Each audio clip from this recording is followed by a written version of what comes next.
తాలూకు డబ్బులు కొట్టాలి. వీటి మీద మీ పేర్లు కూడా రాస్తున్నాయి. ఇది వరకు మిమ్మల్ని ఒకసారి క్షమించమని అడిగాను. ఇప్పుడు మళ్ళీ అడుగుతున్నాను. మీ డబ్బు కాజేసినందుకు నన్ను క్షమించండి. తీసుకోండి.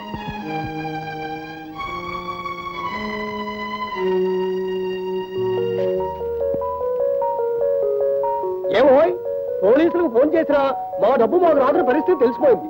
కానీ మమ్మల్ని చూడగానే ఎవరి డబ్బు వాళ్ళ చేతిలో పెట్టమని నువ్వు నాకు ఇచ్చావంటే చాలా గొప్పవాడు పోయి, చాలా గొప్పవాడివి, అతి మంచివాడు పోయి నువ్వు. థ్యాంక్స్ అండి.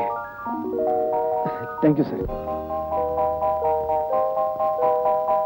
ఆగు, నువ్వు అనుకున్నట్టు అతను పచ్చి దొంగే అయితే ఎవరి దగ్గర ఎంతెంత కాజేశాడో లిస్టు రాసి తన గదిలో ఉంచుకునేవాడా?